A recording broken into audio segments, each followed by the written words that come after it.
Hello, everyone. Today's guest is coming to us from Poland, but I thought instead we would do a blooper from China, which makes no sense at all, but perhaps he exports to China as well. So a sign in China said, of course, in Chinese, it was very clear, but then it said underneath in English, no littering, violators will be fined. So, and that's an example of what happens, of course, when you don't use professional linguists to do your translations properly. Today's guest is Michael Klepacz. Michael is a former aircraft mechanic turned eco-entrepreneur. Born and raised in Ohio, he moved to Poland in 2012 and used the GI Bill for business school, getting a BA and MA in entrepreneurial management. He started Poland-based Natural Materials Unlimited in 2015 and makes finished products from local textiles and treeless paper. Good morning. Hello, Michael. Glad you would join us today. Yeah, thanks a lot for having me. It's good to be here. So perhaps you could explain to everyone first, what is treeless paper? You explained that to me before we started, but most people assume that paper comes from trees, and obviously not all of it does. That's true. So right now, about 90% of all of the paper in the world is made from trees, and the rest is made from materials like linen and hemp, rice, wheat, and other cellulose materials. So textiles that are natural like linen and paper are made from cellulose, and so paper is just very short cellulose, and linen is very long cellulose, and so that's the general gist of it. The Germans figured out how to turn trees into paper a couple hundred years ago. It's fascinating. Thank you. What motivated a nice American guy to establish a manufacturing operation in Poland as opposed to in the US or any other country? Well, I always try to be a local patriot. And so I started dating a girl, and she made it clear that she does not ever want to leave Poland. And I told her, like, okay, no problem, but as soon as I'm done with university, we're gonna move at least out of the city, and get back to the little, country life that I prefer, right? Which never ended up happening. It didn't happen. But yeah, so for me it was a necessity. I always, I've had Polish people asking me why I don't do business in Ukraine, and I've had Ukrainians ask me why I don't do business in China. And the short answer is I try to do business locally no matter what. So you studied in Poland and you met your now wife, right? And then Well, I met her a bit beforehand. and settled there. Yeah. Yeah, very good. Um, in what ways was this process easier or more difficult? It's unusual for an American just to establish a venture abroad without first being in the United States. So it was definitely not easy, right? Like Poland in particular seems like they don't actually want any foreigners here. Like even if you have a Polish last name, Which you do, it right? doesn't give you like a special pass, And so what I did was I started this company as kind of like a ghost investor with a local Polish person who I had hoped could, help grow the company with me. Um, and yeah, it was an interesting experience for sure. So I needed somebody who could kind of be my liaison between myself, the government, myself, the tax office, myself, the legal system, myself, etc. So I was good at business and he was good at being Polish. And yes, in many foreign ventures, it's always beneficial to have a national partner to, Absolutely. I want to say manipulate the system. That's not correct. To navigate the system and understand how it works and No, deal for with sure. I mean, problems. there was a lot of strategy involved for sure, and we both learned a lot. But yeah, for sure in Poland, it's absolutely necessary to have a native helping you out. Yeah. And I assume you're Polish is at a business level now? Absolutely not. No, No? it's interesting, being in Warsaw. Um, I don't want to say that you like become a local celebrity or whatever, but it's rare to like run into an American or something. And so like I could go to a house party and all of a sudden everybody's just start speaking in English. Like they get to practice English for free. Everybody here's under the age of 45 is pretty much fluent in English. The Right, only time where it's really starting to get bad is now that I'm getting to like the experience level that I might be sitting on a board of a company or something like that. I lose out on the opportunity because the board doesn't want to change their entire language around one person, you know. right, And so of I've course. been learning Polish, you know, on and off aggressively and casually for like, you know, 10 or so years, but it's just, it's not at the level that I would feel comfortable with assuming that I understood enough to sign my name to something. You know what I mean? Right. But when you speak with your employees, do you speak in Polish?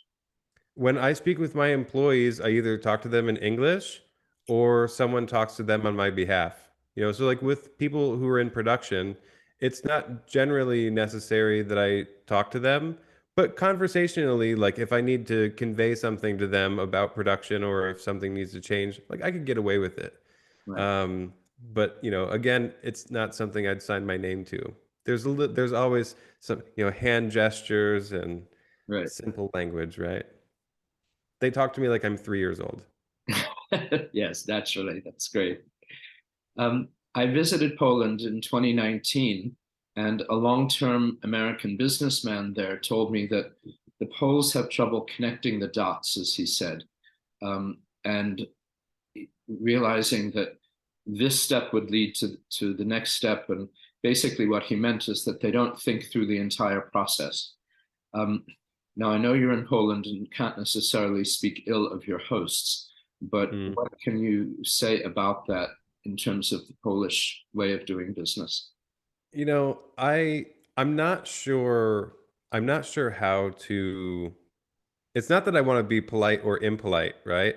It's not, I haven't actually identified it yet, right? Like sometimes I say, oh, it's ghosts of communism. Sometimes I could say, oh, it's the individual. But overall, you know, I was talking to an entrepreneur friend who's also foreign the other day, and his observation that I thought made a lot of sense is that Polish people are very transactional. You know what I mean? And so it's like the transaction is to do A, they do A. They might take 4 hours to do A or 10 hours if you let them. You know, I don't want to come across that.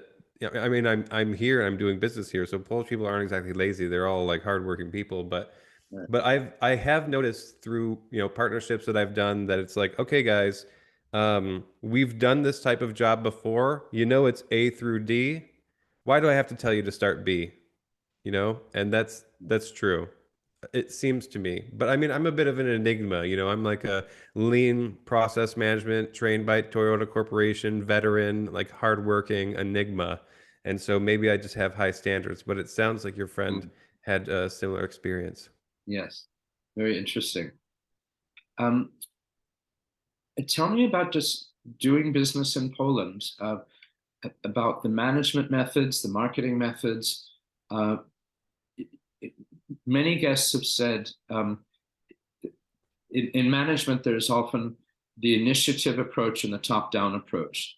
The top-down Hmm. approach is where the boss says what's to be done and the employees do it. And the initiative approach is more common in the United States, where ideas bubble up from the bottom and people take the initiative and can implement them given a general goal. What is it like in Poland?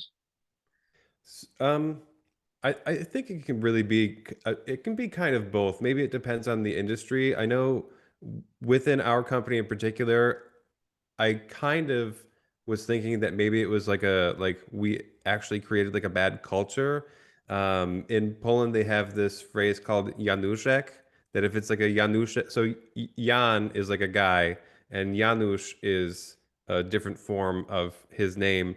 And so for it to be a Januszek business, we would just call it like a mom and pop, you know? So like maybe things aren't done properly. Things are done on, you know, sticky notes and notepads instead of Excel or whatever, you know, like just very like casual, good enough attitude. And so, like, the best anecdote I can give for someone's critical thinking or not is after I took over the company in 2021, I had like a lot of changes to make mentally, and so it used to be that like they had, low quality tools, and me being a mechanic, I always say that I cannot expect you to outperform your worst tool, you know? And so the best example was I walked up one day and there was a guy mopping, super intelligent, going to school for computer programming, but never the type to complain, very nice guy. And I noticed that the mop is broken. And so every time it's like one of those Swiffer style mops, and so it's meant to like lock flat and stay that way. But every time he picked it up, it would fall, and he'd have to finagle it flat again just to keep mopping. And so he was basically just pushing around dirt. And I said to him, I said, "Hey, you know, why wouldn't you tell anyone the mop is broken? Like, after 2 years of me running this company the way that I like it, you know how I feel about tools. And like, if you're earning 25 zlotys an hour and it takes you twice as long now to mop the floor with a $20 or with a 20 zloty mop, then, like, just allow me to go get you a new mop." And so then I spent an hour going to their local version of Lowe's or Home Depot, and there's just like crappy mops there, So I ended up going on Amazon and buying one of these massive commercial mops with like the huge heavy mop bucket that you see in like American hospitals, right? Because again, you can't expect people to outperform their tools, but they just won't say anything. So it's like Hmm. I find that there's an issue of personal responsibility, maybe, is kind of how I've started to nail it down, that they want their boss to tell them what to do. They'll do what they're told, even if they think it might not be the best action. And that's what I would tell people, like, hey, you know, I'm a process manager. I've developed this process to the best of my ability. But once the rubber hits the road, you're going to be coming up with your own efficiencies, your own ideas, and you need to tell them to us so that we can let the best ideas get adopted throughout the entire company, especially for production, because with our production, people earn per piece. They don't get paid by the hour, they get paid by the unit that they produce Oh, that passes quality control. And so, if I have one person making 200 widgets an hour and the other person's making 450, and the person making 450 has a rejection rate that's like 2%. Okay, so they got the secret sauce. What did they figure out, right. And so, yeah, it's this initiative thing, it's a tough nut to crack. Was this man educated under communism? Which, No, he was 20, 21. It's like this ghost of communism thing. I'm not sure. There are some people in my company who work in production who are a bit older than me. And the only issues that I have is that like they don't clean their machinery often enough. Like I tell them, like, keep your machines clean, keep your machines, preventative maintenance. I'm all about that, being a former mechanic. right. Because as the machines break, you see trends. And you're like, okay, this person always breaks a different machine, and this part always fails. Mm, What could they be doing wrong? Oh, maybe they're not doing the lubrication cycle right. Maybe mm, something. And yeah, not always communism, but maybe parents who are communists yeah. putting ideas upon their children. Well, that example you gave with the mop guy, um, that's to me connecting the dots or not connecting the dots. Um, if the mop is not working, but you don't say anything, you just keep doing it instead of seeing what you can do to fix it or take the Yeah, initiative. Very interesting. yeah. Um, what about training methods or management methods? Do do you have to adjust your your process in other ways or your thinking in other ways uh, when you're dealing with your employees? Yeah, so I have a guy who, he has a master's in logistics. He's in charge of the warehouse. He's in charge of the production for the most part. Um, I tried to push him, I think, outside of his comfort level when we ended up hiring more people. Because, for me, it's all about systems, and you need, especially with production, you need to have standards and systems. They need to be written down, like if we were all of a sudden to die and someone found our book, they could Right. restart the place, and like that's how it should be. Um, and it can be a little bit tough. We got to the point with training that we would take the best people that were performing the best, and then we would pay them, like 120% more per day than they would have normally been getting paid had they been on the production line to train people. Um, so that helped out. What about marketing and sales? How do you find your clients? Do you have personal introductions from them or to them, or can you do the equivalent of cold calling? How do you find your sales in this way? Generally speaking, the tough part is always sales. We don't do a lot of selling in Poland. We do mostly export is our business. So we do a lot of trade shows, things like that. I've found, generally speaking, that if you can find a Polish person who's a good closer, keep them. Keep them and pay them very well.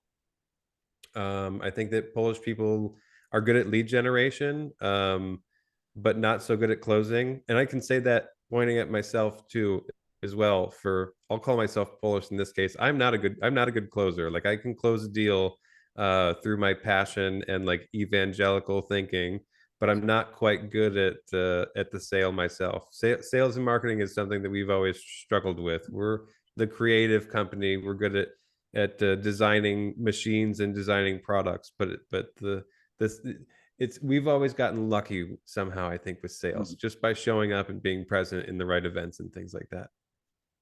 Do you sell? Do you sell mainly in Poland, or I think you said that you export a lot No, of it's your mainly product? abroad. Mainly abroad. I'd say less than 1% of our business is from Poland. And to what countries do you export? North America as a whole, and outside of Poland, westward. So Spain, Ireland, Germany, France occasionally, sometimes Belgium, Canada, North America, occasionally Australia. So in that case, doing business in each country can be different. Oh, for How sure. do you find your clients? And if you don't necessarily speak their language, what do you do? Trade shows help, LinkedIn helps. I've tried to hire a couple of different marketing companies, over the last couple of years. LinkedIn's really good because even if it's, let's just say Germany, you can, go into LinkedIn sales and search for all of the German profiles in a niche that actually use English in their profile or something. And so I've also tried to hire people specifically in like each language set. Like once upon a time, a few months ago, I was doing preliminary interviews with a Danish Polish kid. He was 23 years old. His mom was Danish, his dad was Polish. He grew up over there, but he was here for university or something, and he was looking to bring Polish products into Denmark. Hmm, Those are always fun examples. So, no. but also, that being said, for anyone who's interested, like I try to do as much work with local entrepreneurs as possible. So like right now I have a guy who's in Berlin. It's his own company, and then he represents us and our capabilities, and we sell through him. So he's a distributor. I wouldn't call him a distributor per se. He's an independent sales contractor. Oh, okay. And then he has contacts throughout Europe or well, Yeah. interesting. Okay. Um, in many cases, international business requires personal relationships. Uh, so you often dine with people to develop a sense of trust and so forth. Mm. And then from there you can do business. Whereas in the U.S., it's very much the cold calling approach. Um, have you done a lot of this cultivating of relationships since you've been in Europe? Yeah. So, Warsaw is a really interesting place to be in for sure. I mean, firstly, it's great to be in the capital. So there's, being here around the capital, we have just very good expo centers, locally within You know, I would say within a 45-minute drive of downtown Warsaw.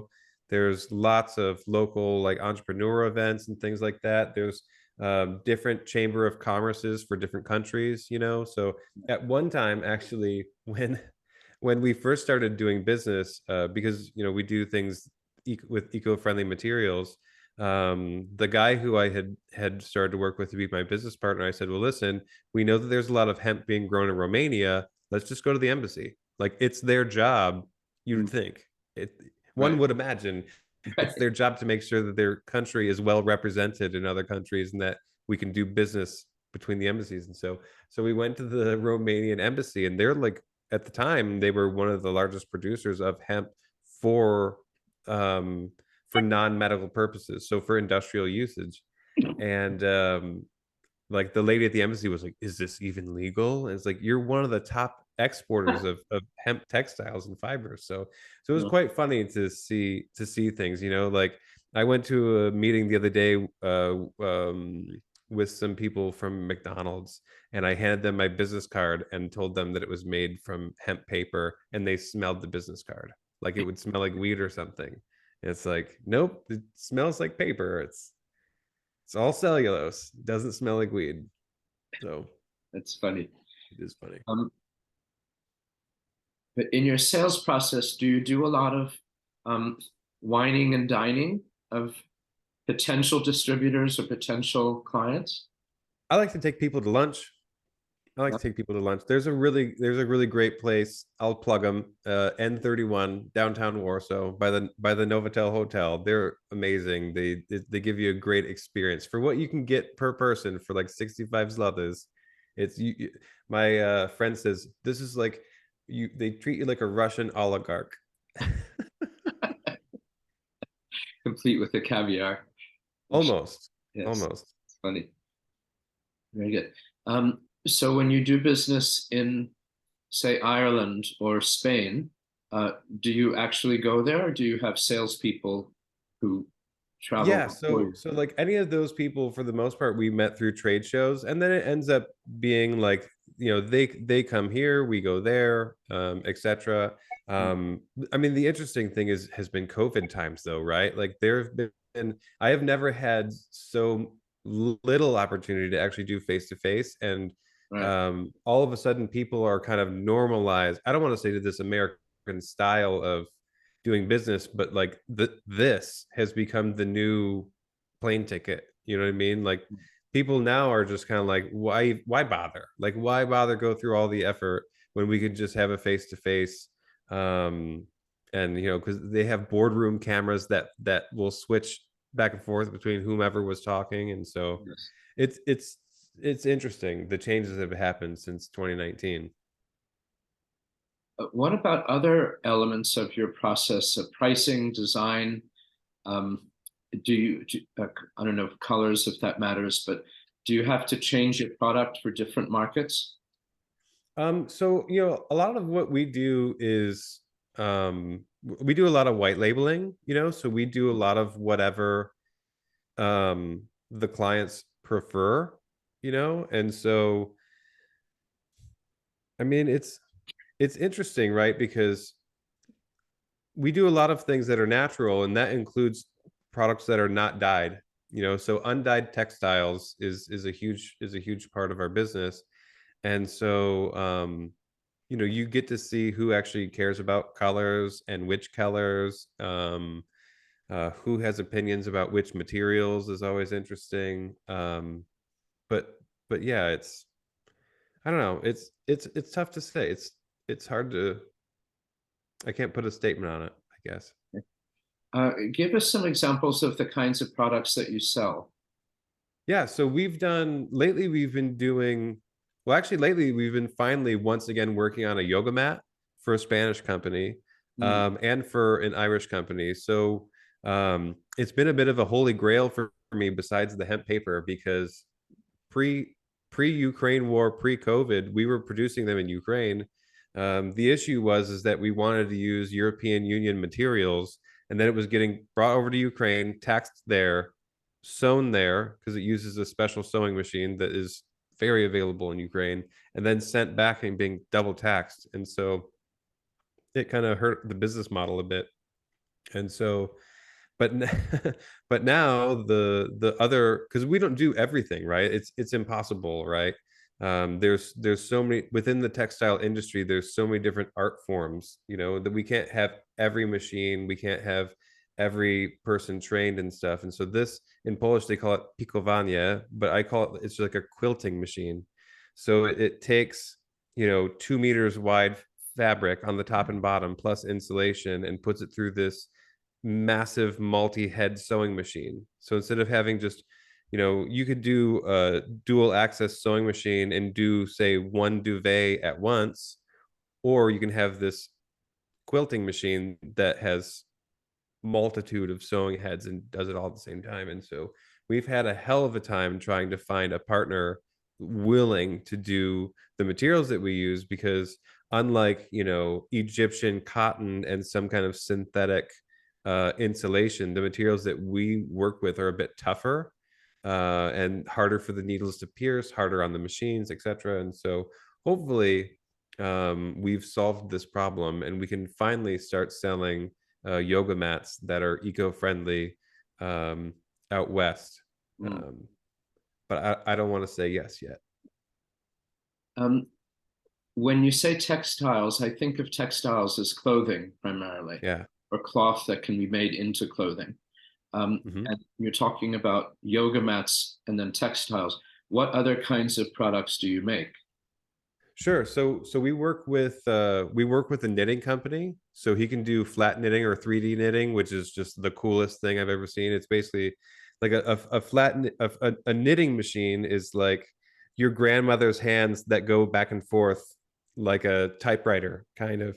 But then the 3D knitting machine is two of those butted together, and then the string kind of goes between the two beds, and all of a sudden not all of a sudden, it could take an hour, but it spits out like a hoodie, or a sweater without any extra sewing and very minimal waste. And so we also work with one of the best like leather companies in the country, because leather working itself is artwork. And so like we do vegan friendly guitar straps, and so we don't actually do any of the leather working ourselves or the non-leather, right, because it's vegan. We send it over to them because you have I don't have an example near me, but you have the end tab, which is the portion that actually locks onto the guitar. Like it has to be done flawlessly. Like every stitch has to be beautiful. And it's a tough thing to do if you don't have the right machines to do it. And so we get all the materials together, like from hemp or linen. We put everything together, we get it all embroidered and prepared, and then we send it over to the leather company who puts the ends on it, and then they send it back to us. We package it. And we've done hemp notebooks, tree-free business cards, brochures. We've done dog accessories, yoga straps, which are like if you're like me and you're not good at doing yoga and you need some help to like do some extra stretching, you can put these straps around your ankle or wrists and use, different techniques to deepen the stretch. Lots of different things like that. So, textiles in general can come woven like your shirt or knitted like my t-shirt, because a t-shirt is actually knitted. It's called a jersey knit. That's the name of the knit. You can do flat weaving as well. This is the only thing I have within arm's reach, but this is called webbing. Yes. And so that's the belt material that we use for actual belts, handles for bags, the dog accessories, guitar straps, all that stuff is from the webbing. And I actually posted a funny article the other day, 100 different ways to use webbing. And one way that I forgot was those old school oil lamps used to use a flat wick. Right. And that was one thing I forgot about. And so I've seen yeah, we try to use linen and stuff or hemp because it's more eco-friendly than cotton. That's fascinating.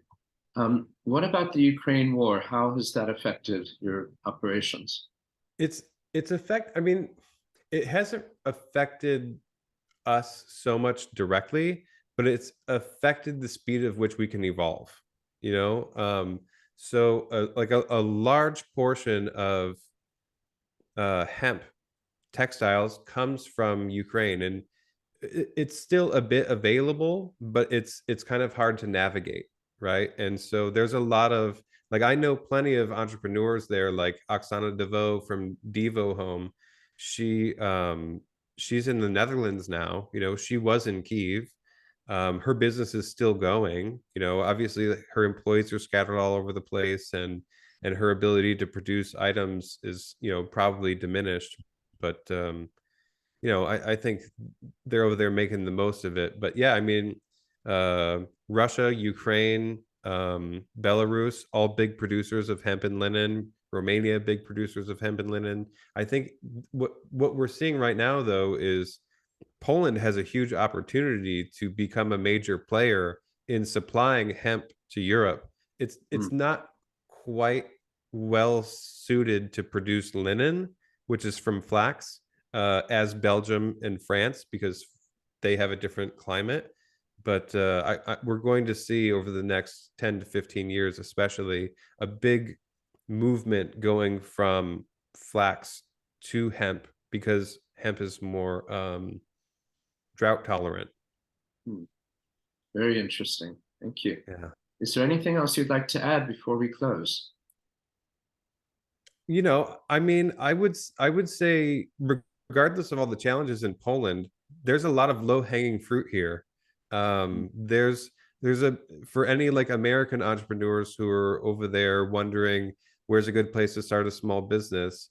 Um, I think there's a lot of low-hanging fruit. You know, there's a lot of um, Europeans in general are pretty averse to risk.